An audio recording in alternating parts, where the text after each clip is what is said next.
Welcome, everybody, to another edition of the Inside ND Sports Podcast. I'm Tyler James, and I'm joined once again by the one and only Eric Hansen. Together, we cover Notre Dame football, recruiting, and more for InsideNDSports.com on the Rivals Network. The Inside ND Sports Podcast is presented by MyBookIe. I spend time every Sunday watching the NFL, and it's been quite the roller coaster to start the season.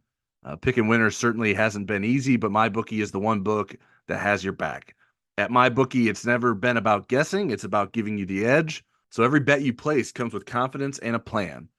And what's a good wager without a good plan, right? Whether you're betting against the spread or trying to find the right game total unders, MyBookIe has what you need.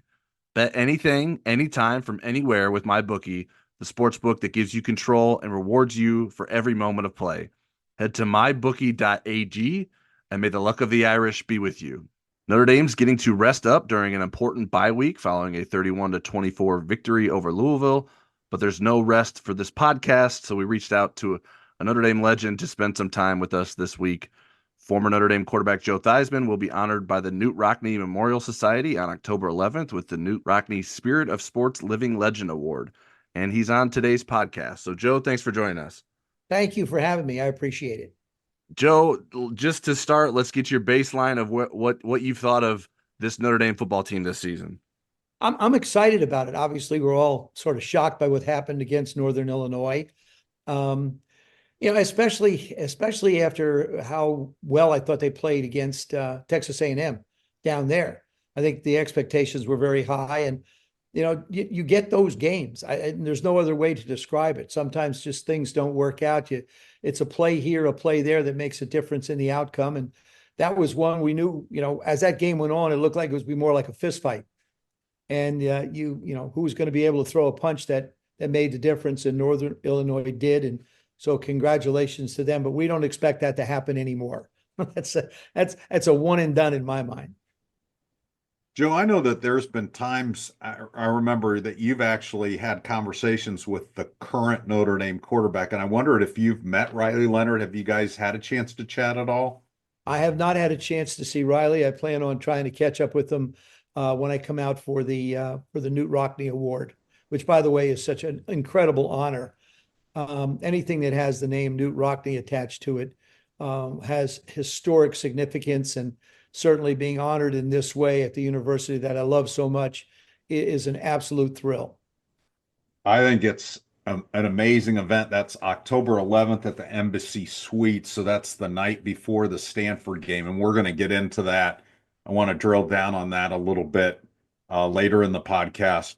But what I wanted to ask you at this point was, because I love your insight into quarterbacks, how they think, what your impression of Riley Leonard in this snapshot that we're seeing, and what he could be maybe later this season and down the road. I just think I've been asked this question, just sort of a little bit of a sidebar. I've been asked this question about Jayden Daniels, our quarterback here in Washington, D.C. And I think in Riley's case, he's a very, very strong runner. We've seen him miss some passes that I think are somewhat simple that I'm sure he's going to get. But you have to remember, he had no real spring training. And he really didn't get a chance to really get into this offense. And one of the things that I always look at is the relationship between the offensive coordinator, in this case Mike Denbrock, and Riley. And, so I think they're both sort of figuring out what's going on. Mike's trying to figure out exactly the best way to use Riley, and Riley's trying to figure out how to work into the system and be effective at what he's done. I mean, he's done a lot of really, really positive things. And I just think that for him, it's a question of continuing to work on throwing the football with more accuracy and more efficiency. That's something that I think will continue to grow. The college season now has become so much longer. It used to be 10 games. Yeah. Now it's 12. And, if you make it to the playoffs, it's 13 and 14 games. And, I've seen a difference in him from week one to where he is today. And I would expect that progress would continue. Joe, you mentioned Jayden Daniels, and it's interesting that you get to spend your weekend watching Mike Denbrock's current quarterback and his former quarterback. What similarities do you see between those two guys? I think they're both athletic when it comes to getting out of the pocket. That's the two things that I see. Jayden throws the ball extremely well. Like I said, Riley's still working on getting more and more accurate. And again, it's amazing the difference in a year or two in an individual. And that's what you see. And being able to be in the same system, being able to process where to go with the football, when to go with the football, how it works out. Riley's sort of he's really a Josh Allen kind of a guy. I mean, he's just going to take off and run. They're going to design plays for him to be able to run. He's going to get the chance to try and pick up yards with his legs. I think that's the thing that he will continue to go. And this is the other thing too with Jayden is he when he does break the pocket, I think the most important thing is start looking for people down the field so you don't have to take as many shots. And I think in Riley's case, that's the same thing. I mean, these shots that he's taken, I mean, you get beat up through the course of a game if you run a lot. I mean, he's run a lot in these early games. And now it's important that he figures a way to get the ball out of his hands, get the completions, and don't take the abuse. And that's what Jayden's really starting to do now. So, Joe, I have got a two-parter for you, and I'm going to pause between the parts because I don't want to throw it all at you at once. So, Tyler, don't jump in. I'll try not to. Okay. So, Riley gets recruited out of Fairhope, Alabama, goes to Duke, and he's playing for David Cutcliffe, who is a really good coach. And then David's situation ends there after 1 year, and then he has a different coach. Now he comes to Notre Dame. And I get a lot of people saying, well, he's a senior. He's not a freshman. If he hasn't gotten it by this point, why do you think he's going to be a better passer? My first question is, how much can a offensive coordinator, how much can a quarterback coach make in a college player's career? How much difference can they make in a college player's career? I think they make a tremendous difference in both the college player's career as well as professional football. That's the person you spend the most time with. That's the person that focuses on your technique. And one of my big problems with college football in general is it's quite often the offensive coordinator is also the quarterback coach. So you really have someone trying to serve two masters. You're coordinating an offense during practice, but you don't really have a specific set of eyes on the quarterback where you could jump in and correct right away something that might be going on. Now, I think at Notre Dame, Mike is both. Am I correct? I think no, he's tight ends coach and Gino is the quarterback's coach. Well, see, that's why Notre Dame is Notre Dame, because they recognize that problem. You need that extra set of eyes to be able to make sure that, what you're trying to get accomplished is getting accomplished. The coordinators just don't have the time to do it, nor do they have the ability to be able to do both. But I think the fact that he's been with different coaches has made it difficult. Stability is important at every element, whether it's a head coach, whether it's the quarterback position, whether it's the center position, it doesn't matter. If you have stability, you can work forward. If not, it's a continuing learning process. And I think, again, the fact that Riley was hurt so much and wasn't able to participate in the offseason programs really set him back a little bit in the progress that I'm sure he feels like he would have liked to have made at this stage. And my follow-up then is this, and I loved your answer there, is when you have a guy that isn't a finished product yet, how do you know when it's worth investing in him and when it's not worth investing in him? What are you looking for in the guy that you're willing to invest in? I think, first of all, it's a desire to get better, number one. It's a desire to learn. Now, okay, and I did this, so I can speak specifically to this. When I went to the university, I was looking at Still Dryer, Harry's size. He was 5'10" and 150 pounds. When I entered the University of Notre Dame, I was 5 feet. Actually, he was 5'9". I was 5 feet 10 and a half and 152 pounds. So we have something very similar. Wow. If I was Riley, I would take every day. In other words, coach can give guys a day off. That's perfectly fine. But if I was him, and because of the limited time that coaches get to spend with the players, I would take the game plan in my mind, or however you have it. I would go out and I would work on my routes every day. You don't want to throw a lot because you don't want to get your arm tired, but you have to be able to go out and find a rhythm and find a groove every day. Now, I don't know whether he does it. I don't know whether he doesn't do it. I'm just saying what I would do in a situation where I wanted to try and improve, and I did this at every level, the collegiate level as well as the professional level, is I would take time by myself. I'd grab a receiver. Heck, I'd grab Jay Bernetti was, interestingly enough, Jay Bernetti, who is the equipment man for the San Francisco 49ers, some 45 years later, Jay Bird is still in the business. I used to go in the off season when it was cold and rainy outside, and I'd grab him and say, "Come on, Jay, we're going out and throw." And he always temperature was. You'd see him, he'd wear shorts, he'd have a stocking cap on and a pair of gloves and a t-shirt. I mean, that was Jay Bird. But I mean, I really, if I was Riley, I would take every day and carve out a piece of it to try and get better at what I need to work on. Joe, it's been interesting with the transfer portal and how Notre Dame's used it with quarterbacks the last 2 years. We've seen guys like Riley Leonard and Sam Hartman who've had success at other programs, maybe have some mixed results at Notre Dame. I'm curious, like, obviously that part of the game is different than from when you played, but I think the pressure of being the Notre Dame quarterback has long been there. In what ways did you feel that during your Notre Dame career? Yeah, it's a great question because, when you enter the University of Notre Dame, if you're a Catholic kid growing up, I mean, and Notre Dame it's part of the family. I mean, it's something you have to do and it finishes off some, maybe your dad went there, your grandfather there, or family members went there, and all of a sudden now you have that opportunity to play.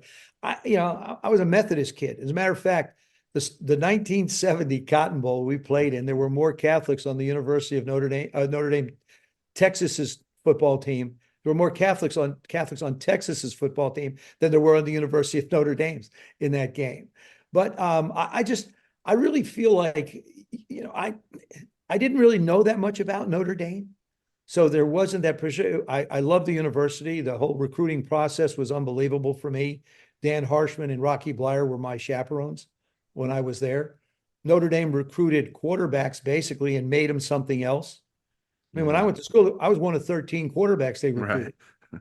So it was different, but you learn to understand that it's a special place and there's a special legacy that goes with that position. When you play quarterback at the University of Notre Dame, I don't believe it's like playing any place else in the country. And I think, when Riley decides to go there, when Sam decided to go there, you embrace that. You know basically what you're walking into. So you embrace it. And you say, okay, I'm going to be the best I can be. And in both of their cases, they're a little bit behind the curve because, you're not only playing games, but you're learning how to play the game. At this level, guys aren't complete coming in. I mean, you've changed, you've gone from one philosophy to another. And now I guess in Riley's case, this is the third coach he's had as far as the position goes. And everybody has their own techniques. Everybody has their nuances. So I think it's more challenging for those guys. But they chose Notre Dame. And I see Sam because he's with the Commanders now. So I get over and see Sam. And we visited a couple of weeks ago. We were in the weight room just shooting the bull a little bit and talking about the university and the significance of it and what it was like being there. I had a different question, and I'm going to stay with the quarterback's question because your fact about being one of 13 just sparked this in me. So you were a freshman before freshman eligibility came back for good. So you couldn't play by rule. So how did you, as a freshman, get the attention of the coaching staff and let them know, I'm not going to get lost in this numbers game? What did you do that year that made you quarterback? Well, I appreciate the kind words. This has sort of been a mantra of my life. I entered the university and I knew there were 13 other quarterbacks. So I went to school a week early. And just like business meetings, just like coaches, just like practices, coaches like things to run smoothly. Wally Moore was our freshman coach.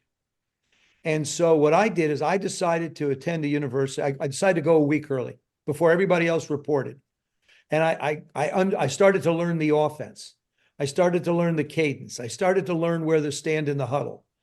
So when everybody else arrived and they needed someone to demonstrate something, I was the odds-on choice because I'd already been there. So now, there's no guarantee that you're ever going to keep the job or get the job because of getting there early. But if you have the ability to be able to play the position and nobody else gets to be observed, you have a leg up. So really, for me, by going to Notre Dame 1 week early, I gave me what I guess you could call a competitive edge over the other guys. Plus the other guys, some of them became defensive backs, some became running backs, some became tight ends, some became wide receivers. I mean, a lot of guys did a lot of things. I was just too skinny and small to do anything with. and then, the way you distinguish yourself is run the scout team. Run the scout team in an efficient manner. Because there's no replacement for having the ball in your hand and throwing it, or making decisions with the ball in your hand. Even though the scout team, they tell you to throw it certain places, that's no excuse for not being accurate. It's no excuse for not using that play to try and make yourself better. A lot of guys just cruise through scouting team because, I'm not going to play and it's nice to be out here. I never took that approach. To me, it was all about, hey, I'm competing. I don't care if, you got, John Pergine on the other side or Tommy Shane or whoever, Mike McCoy. It didn't matter who was on the other side of the ball. I was competing. And so, when I was a freshman, that's what I did. We played one game that year against University of Pittsburgh. I got to tell you a funny story too. So Wally Moore is our coach. So we had, I think, 2 games snowed out against Michigan State, which is very, very rare in South Bend to get snow in April. Yeah, like every other year it happens, to be honest. But so we go up to Pittsburgh. We're going to play University of Pittsburgh. So all of a sudden, we get ready to go out on the field.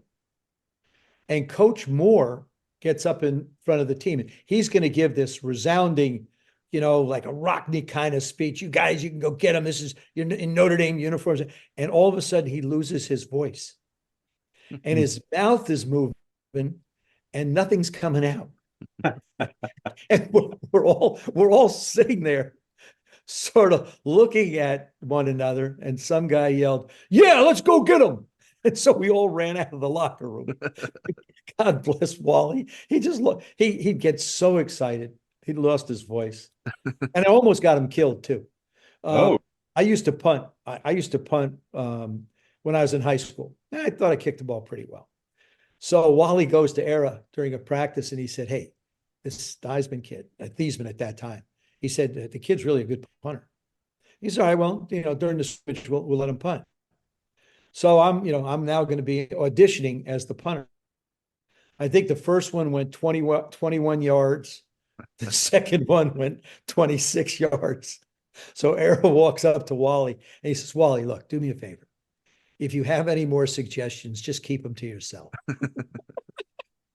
So I almost cost Wally his job twice.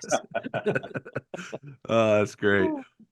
Speaking of coaches, what's your impression of Marcus Freeman as Notre Dame's head coach? I think he's terrific. I think Marcus is, he just fits the mold so well. He's a charactered individual. The guys love playing for him. You saw that when it was announced that he was going to be our head coach there. You saw the enthusiasm. It was done in the locker room. And you saw the excitement and the energy and the enthusiasm of that football team for him. And that is carried forward. I think he has a silent, I guess you'd almost want to call it a silent strength. He's very strong. He has that persona. Nothing upsets him as far as the game goes. He stays in total control, which you have to do. And I just think he trusts his coaches to do their job, which is a big part of it as well. the most important thing that a head coach can do is assemble his staff. Because after that, you just don't have enough time in the day to be able to spend at specific positions. And I think Marcus has done an excellent job a terrific job for us as a representative of the University of Notre Dame, as a head coach of this football team, in teaching these young men what's important. And winning is important. And yet character is equally as important. I almost forgot about the whole Theismann thing, and I remember talking to Roger Valdesari about it. And what I don't know about that story is what your teammates thought about that, and was it hard to get them on board, or did they start calling you Theismann right away? And what did you think about it initially? I mean, were you on board at first, or how'd you tell your parents? Well, I was a bit confused at first. I will say this, that's the first time anybody's ever asked me how my teammates reacted, and they didn't. They really didn't. I mean, we were winning football games and we were blowing people out, and I guess I was doing my job. So nobody really cared who you were called or what your name was. But I did, I think, to sort of make the story a little bit shorter, when Roger suggested that my name be changed from Theismann to Theismann, I called my dad, and he thought I was crazy. He just wanted to know what was going on. What was I doing at school? Why was I having this kind of a problem? And so, I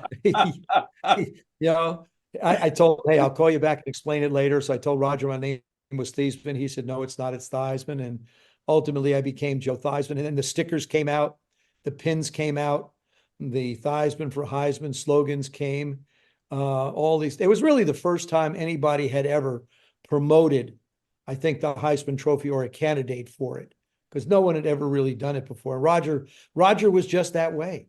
Roger was always looking. He taught me how to do interviews. He taught me so much about the media aspect of the game and how to deal with the press. And so once, the decision was made, I called my grandmother, and because she's the matriarch of our family. We're German by heritage, and called my grandmother. I said, Granny, they want to change the pronunciation of our last name from Theismann to Theismann. She says, well, I tell you this. She says, the correct pronunciation is Theismann. And actually, what they want to do is closer to what it actually is than what we have now. So I got Granny's blessing on it. But it's really funny. Nobody's ever asked me that, but I was just, I think I was still Joe Theismann to all those guys. Yeah. Or Joey, Yeah. I was still Joe. The last name was what it was, and it was something that Roger came up with. Matter of fact, from what I understand, there was some guy, I guess my junior year, we were at spring practice, and some guy had come up, my junior year.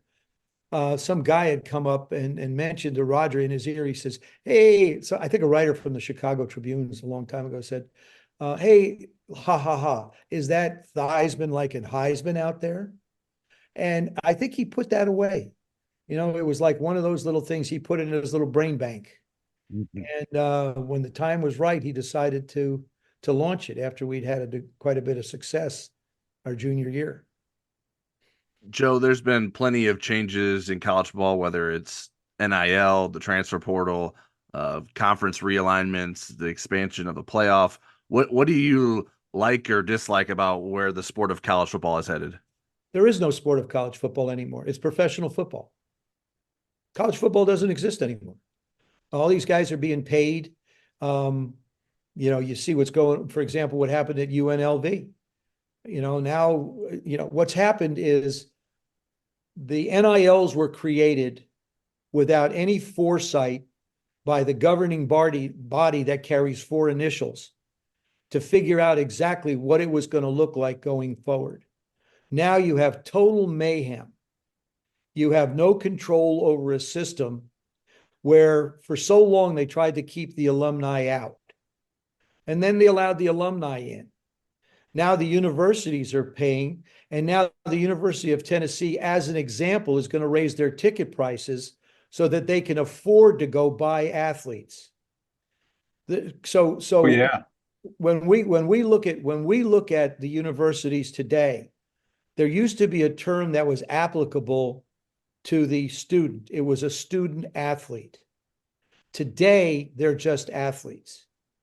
And I go all the way back to the beginning. And I think Trevor Lawrence was sort of the one that started the dominoes falling because he wasn't compensated for his jersey sales at Clemson.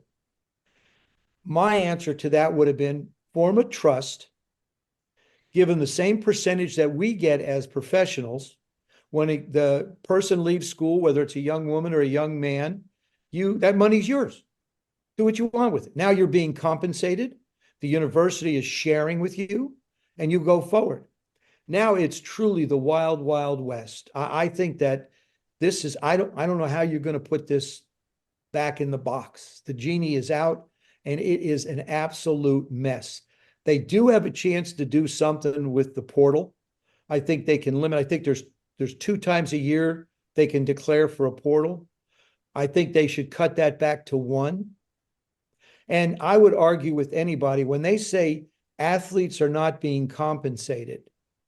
My point to that is when you receive a scholarship to the university, it's room, board, books. I believe Notre Dame was somewhere in the neighborhood of $70,000, just tuition. Now you add some of the add-ons on. If you're not a student athlete, you have to pay out of pocket for that. So I've always looked at things in a very simple manner. If I'm paying for it, that's one thing. But if someone else is paying for it for me, then I'm basically being given that amount of money. So here's the problem they want to run into. Like I say, Tennessee wants to increase their ticket prices to be able to compete at this level. The conferences continue to shrink. People are moving all over the place. You're losing the natural rivalries that have existed in college football. To answer your question, Ty, I don't like it. I think it's destroying college football and the essence of it. And unless somebody gets a handle on it, and I don't mean having the government step in, but have somebody create some rules that can be followed, whereby the students, actually the athletes are running the NCAA right now. The NCAA is not a governing body. They're being run by the athletes that are saying, I'm going to go here, I'm going to do this, I want that. And by the way, one other aspect of it is whatever happened to competing for a job? What we're basically trying to do, or what we've done, is teach young athletes that if they have to compete and the other person ahead of them seems better, then just go someplace else. Quit. Just quit and go someplace else. And if that doesn't work out, go someplace else. Foundationally, I don't think we're helping society one bit by not giving the young athletes a chance to say, hey, look, you can do this one time. You want to go one time. But that's where you're going to stay. That's where you're going to compete, because that's going to serve you a whole lot better going forward in your life. Because the percentage that wind up playing at the level that I had a chance to play at is very, very minuscule. So I am not in favor of what's been taking place. I've never been in favor of an NIL because I believe that your scholarship is an NIL. Joe, appreciate your answer there. I'll give you a softball question here before we ask you about the Rockne event, which again, I think is a cool event. Do you think Notre Dame makes the playoff? And if so, do you think they can win a playoff game? I think Notre Dame's going to, obviously you can't lose 2 games. Right. I think, and I believe, we were talking about Riley's development. I think that the young team, we have a really, really good defense. All these guys in the secondary grew up together.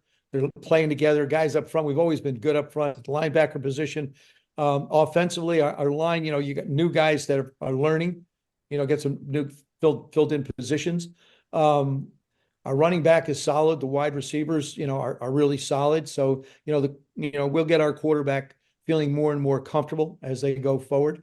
I believe they can, but you can't lose another one.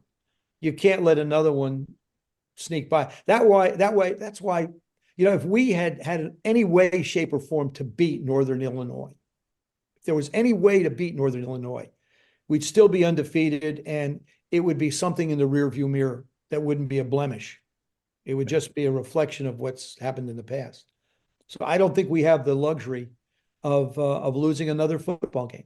Hey, but that's Notre Dame. That's the pressure you live under. Joe, we've mentioned the Knute Rockne Spirit of Sports Living Legend Award that you will be receiving. I'm curious, how did you find out that news, and what was your reaction? Jim got a hold of me, Lefevre, and he said that, you've been chosen for this particular award, and I was flattered and honored, like I said, with the name. First of all, something that the university is a part of. It's Knute Rockne. I mean, gee whiz, if you're a Notre Dame athlete, these are things that are very, very important to you. And it's such a tremendous honor to be among the group of individuals. As a matter of fact, both Dan Harshman and I believe Rocky Blyer were some of the first recipients of the Rockne Award. So, and I guess you could say it all started with them a few years ago. So just for our listeners, this is going to be at the Embassy Suites on Friday night, October 11th at 7:00. Right. We are going to put in our description when we post the podcast, in the little story description about the podcast. We'll put in the link for people that want to go. Admission is $25. It includes a souvenir, a cashless bar, and desserts will be served. I'm all up for those things. And then there's going to be some other special guests: Deshaun Kaiser, Ron Paulus, Pat Steenberg. And then by video, we're going to hear from John Hewitt and Brady Quinn. So this sounds like a great thing. What are you most looking forward to, other than the event? What do you want to do when you're in South Bend? You said you're going to talk to Riley Leonard. What else do you want to get to? Well, I love to go over and walk around the facility and meet the coaches, say hi to the coaches again. I'm doing an autograph session at the bookstore on Friday afternoon from 1:30 to 3:30. And then I'm going to be doing a show on Saturday morning, our live show, TV show. I'll be there. So it's a busy time for us. My son and his wife are coming out, my granddaughter, all graduates of Notre Dame.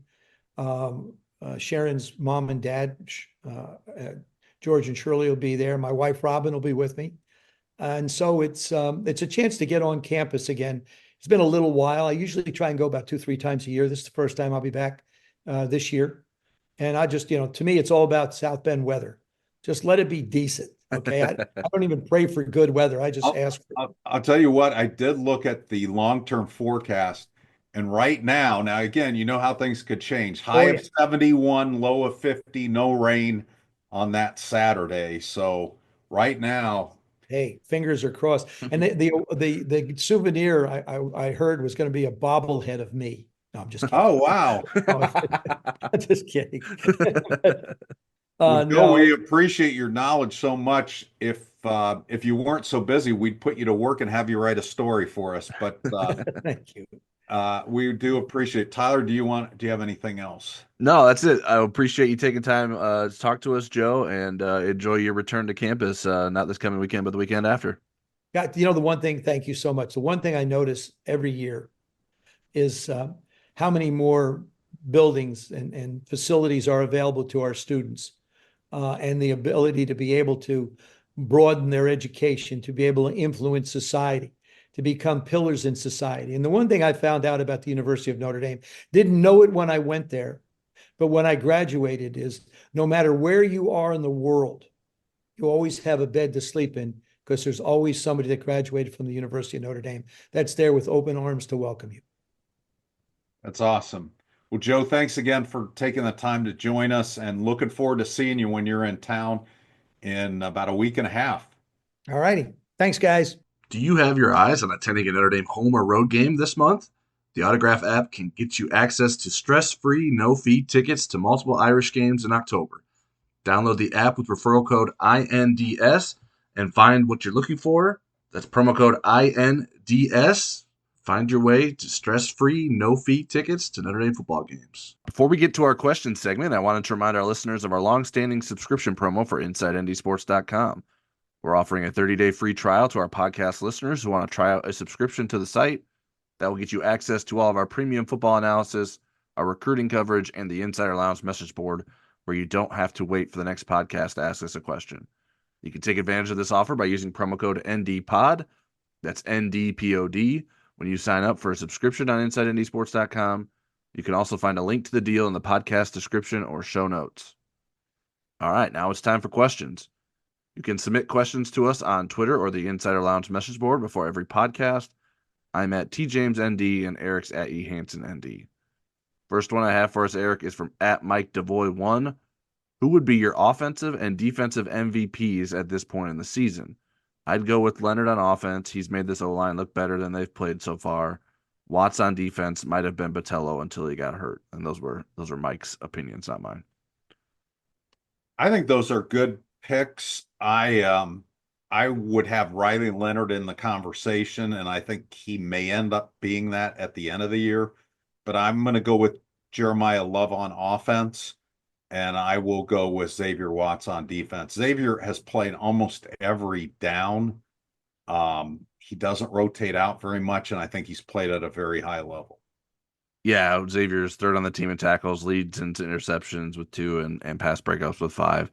So we're in agreement there, and we agree on Jeremiah Love as well. I think he's meant more to the offense than Leonard, and hasn't been a reason Notre Dame lost, which I think Leonard carries that for the Northern Illinois game. So I would go with Love over Leonard at this point of the season for offensive MVP. All right, next question is from Robert Halicki at bhalicki5859. I do not know how many more injuries can be sustained to keep our season goal for the playoff viable. What position group is worst case scenario for a loss moving forward? I'd say D-line or cornerback. Again, I think those are good picks, especially if you're talking about defensive end and Viper. I mean, there's not a lot of optimism that Boubacar Traore is going to be back soon, if not at all this year. There is very good optimism that Christian Gray will be back for the next game, which helps the cornerback situation a little bit. So having said all that, I would say the 3 positions, I'd say Viper and offensive tackle and cornerback would be my thin spots of concern. Yeah, those are the ones that came to mind to me. I think Viper is the one that's number 1. I think by a decent margin. Offensive tackle, you certainly wouldn't like to take a hit there, but I think someone would step in, and I don't know that there would be a giant gap between them and who was playing. And then cornerback is just like they can manage with what they have, but it's just so thin, it's so thin that one more and then a second, then like we saw in the Louisville game, you got to move guys around just to make things work, and that's not what you want. So they are in bad spots in certain positions if key players go down. But I don't think that's not unique to Notre Dame. Like plenty of programs share that same issue. All right, next one is from Bob_Oxnard on the Insider Lounge. What is Junior Tuihalamaka's ceiling at Viper? I think he can be a pretty solid run stopper. I mean, he's put in weight over the time since he came as a linebacker. I think he's limited as a pass rusher. I don't think he has that burst. I think he's really smart and he learns well, but I just don't think he has that twitch to be kind of like Boubacar Traore and Jordan Botello.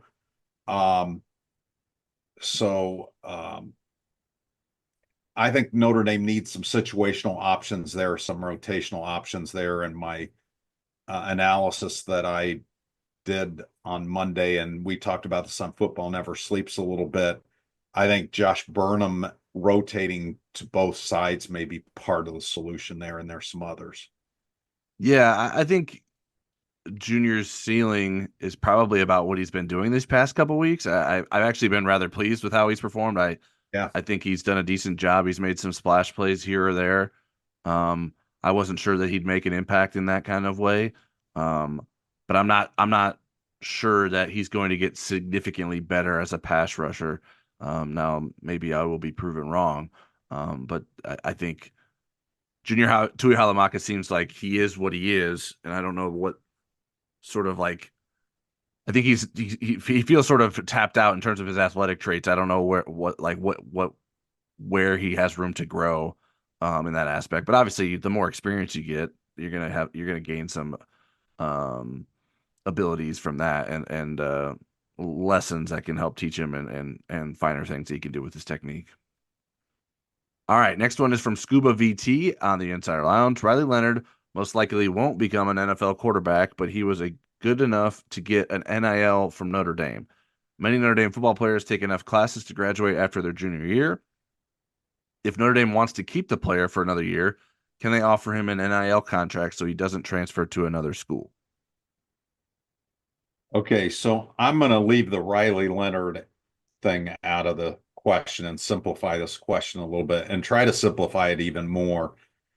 Um, you know, this model is changing so rapidly. We may have collective bargaining soon at some point, and so this will change the calculus again. But what I can say this, not to keep somebody from transferring.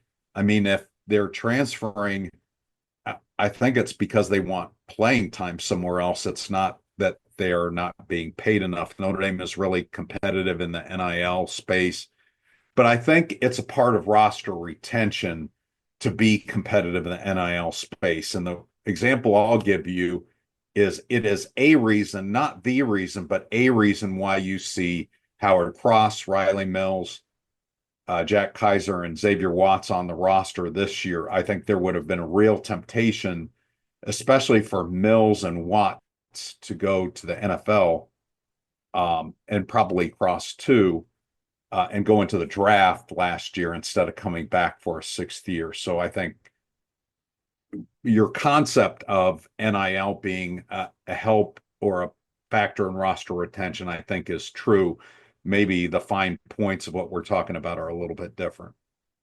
All right. I don't know. I think you explained it perfectly there. I don't know that I have anything that's Okay. necessarily needed to be added there. Next one is from at Charles W. Wolf. Do you think Coach Freeman's aggressive gambling on fourth down is A, for lack of a better word, a phase, B, based on his confidence in this year's defense and may not happen in future seasons, or C, a part of his coaching DNA? I think it's a combination of B and C. I think if Notre Dame's defense were iffy, he wouldn't try it as much, and he wouldn't try it in some of the places on the field that he has. And I think it's just a part of who he is as a coach that he wants. I mean, it's funny because I can remember in different coaching regimes that the crowd would weigh in on those decisions. You would hear them go, oh, or I don't know, a lot of people would say punt, but or they would gasp if they saw the offense stay on there. Marcus doesn't give you the chance to do that. He makes the decision fairly quickly and fairly consistently that he's going to go for it. So that's why I say B and C.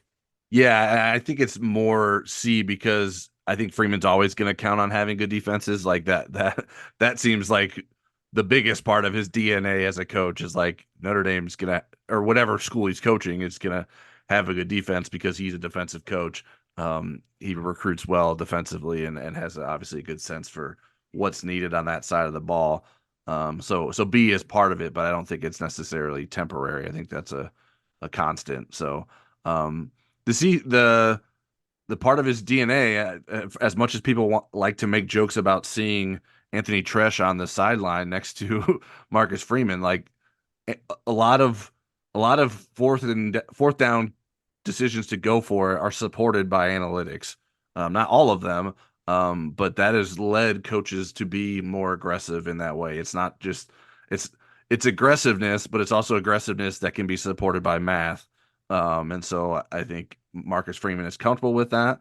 And he's not been afraid to sort of take those risks because he feels like more often than not, it's going to work out for Notre Dame.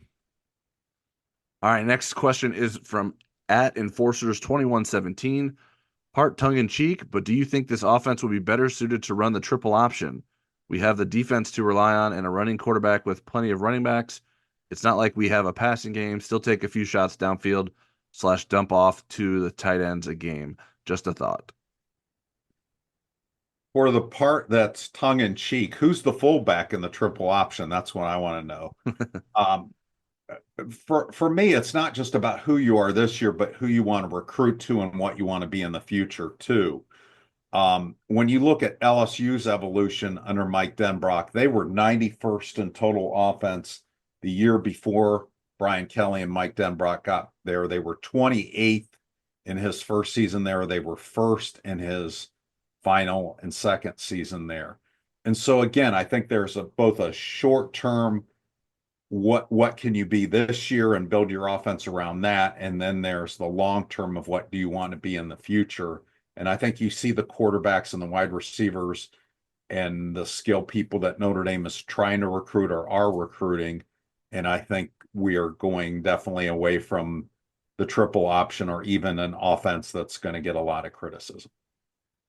Yeah, I think if you really break it down, RPOs are just passing triple options. Like the first option is a zone read give, the second option is a zone read keep, and the third option's a pass. So the spread offense has introduced different ways to run sort of triple option styles. That's obviously much different in the execution and what they're done, but Riley Leonard's making plenty of decisions that aren't just do this or that. Like he's got a few different things on his plate when he's running an RPO. So that is a part of Notre Dame's offense and has been before Riley Leonard as well. All right, next question is from SJB75 on the Insider Lounge. Can this 2024 team lose more than one game and still make the 12-team playoff? I agree with Joe Theismann. I don't see a path that allows for that. I think there's going to be years where a 10-2 Notre Dame team does make the playoff. I don't think the schedule sets up to allow for that. Yeah, I agree with you. I think that second loss is when the NIU loss is really going to be held against Notre Dame, and so that's why it doesn't seem likely to me that Notre Dame would make the 12-team playoff with a second loss. All right, next one is from Marie Biafore, and it's a doozy at Biafore_Marie. We are not quite to the halfway point in the season yet, but since we're close and it's the bye week, let's do some grading. Can each of you grade each of the position groups so far and also each of the coaches so far? Eric, apologies in advance. Your apology accepted. And the great part about this is in my live chat on Wednesday afternoon, somebody asked me a similar question just to grade Len from the Jersey Shore actually asked me to grade the position groups and not the coaches. And I started to do the coaches too, and the grades didn't always match up. But I thought this is going to get really confusing. So I'm just going to grade the position groups, and the coaches stuck with that grade. However, what I want to say is this is the grade they deserve right now. I believe in almost every case, there's a potential, and maybe in every case, there's a potential for these grades to get better. For example, with quarterback, I went with a C. I think that'll be a B later in the year. Running back, I'm giving an A right now. Wide receiver, a C. Offensive line, a C. Defensive line, a B-. Linebackers, a B. Safeties, an A. Cornerbacks, an A++. And special teams, a B-. And then, so I'll give Marcus a grade. I'll give him a B. Yeah. So I feel like the coaches, like position coach grades, shouldn't be that different from the position group grades. Mine aren't, but they ended up being. For example, I think some guys have harder challenges because some of these positions were stacked coming back and some of them weren't. Right. Yeah. Yeah, and then like Joe Rudolph, for instance, like all the injuries certainly aren't making his job easier, right? As well. The only one that I thought was like a big difference, and I think we talked about this on Football Never Sleeps because you asked if Marty Biaggi coaching safeties is impacting the special teams. And so I gave the special teams a B- and gave Biaggi a B. I did that too. I There's still have the grades here. I'm just not saying them out loud. I think there's been too I'll many email them to you, Murray. there's been too many mistakes. I gave so guys that aren't as coordinators, I gave Denbrock a B and Al Golden an A. My position grades: quarterback C plus, running back A minus, wide receiver B minus, tight end B plus, offensive line B minus, defensive line B, linebacker B plus, cornerback A minus, safeties A, and then special teams, like I mentioned, was B minus. So I think I that's think I forgot to say tight ends. I would give them a B as well. all right. So I think we got you covered there, Maria. Hopefully you wrote all those down, and we're gonna ask you at the end of the season for your grades on the position groups and coaches. Believe me, she will have them. She'll have it. I has them written down. She grades every week. All right, last one from at Murray O'Connell. I saw Lou Holtz was on campus last week. What is your favorite Lou Holtz story? I have a couple of them. Um, Early in my career at the South Bend Tribune, I covered Notre Dame in the Orange Bowl, and they were playing Colorado that year. And this was the year that Colorado was number one, and Notre Dame ended up beating them. But there was I always liked Lou. I thought he was funny. I thought, as an Ohio State alum, I wanted him to succeed Woody Hayes and be the coach there. And then I got into the business and I had less of an opinion about who should be the coach at Ohio State because I needed to be focusing on the teams I was covering and wasn't covering Notre Dame at the time. But there was, he was given a speech about Colorado and he goes, they're living a lie and this ain't no Kansas State. And some Denver TV station, the microphone on the camera picked that up and it became this huge scandal. And I loved that Lou had this good sense of humor about it. And he goes, for this point forward, it will be called the Lou Holtz incident. But Notre Dame ended up being fired up enough, and they weren't Kansas State. And Kansas State stunk back then. They were really good, and they beat Colorado. The other one was back earlier in my career, Bill Belinsky had been the Notre Dame football beat writer, and he took another position within the Tribune, leading this new publication called Irish Sports Report. So that spring, Al Lessar and I kind of split up covering spring practice until they decided who was going to be the next Notre Dame football beat writer, of which I didn't want to be at the time. I had two very, very small children. But I'm watching practice, and it was the first time I'd ever seen Jerome Bettis. I'm like, my God, look at this guy. And he was a young player at the time. And I thought, I looked at him and there was like nobody tackling him in practice. And I asked Lou, I said, is Jerome Bettis faster than I'm thinking? And he goes, I don't know if he's faster than you're thinking or people just aren't in a hurry to catch up to him. So, but there are a lot of Lou Holtz stories. He was really fun to cover. I was never the beat writer when he was the head coach, but I had a lot of interactions with him and enjoyed them very much.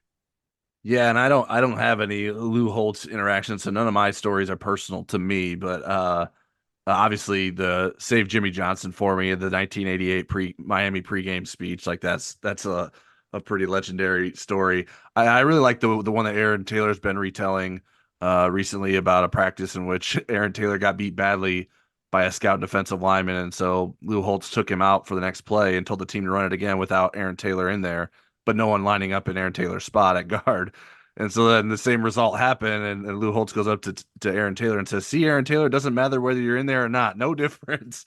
And I thought that's a pretty funny story and just a good example of just teaching people, hey, this is what we're expecting out of you. And when you're the way you're playing, you're not giving us enough, and we could be doing just the same without you in there. So I think that's pretty funny. And it's funny to hear Aaron Taylor retell it with his Lou Holtz impersonation. And I didn't want to butcher that part of it. I'll tell you what, though, what was interesting, especially from the guys early in the Lou Holtz era, is those guys didn't like him when they were playing for him. They loved him afterwards, but he was tough on them, and there was not a lot of. He was definitely not a player's coach. Yeah. All right. Well, that is it for today's episode of the Inside ND Sports Podcast. If you don't already, you can subscribe to us on Apple Podcasts, Spotify, and other popular podcast platforms. If you like what you hear, give us a star rating, leave a review, and share our podcast feed with someone who's watching even more football this weekend, despite there being no Notre Dame game. As I mentioned earlier, we're offering a 30-day free trial of InsideNDSports.com to our podcast listeners who want to give out a try, or who want to try out a subscription to the site. Just use promo code NDPOD when you sign up for a subscription. You can also find a link to the deal in the podcast description or show notes. And as always, we have plenty of written content, even without a game. So stick with InsideNDSports.com for all your Notre Dame football coverage needs.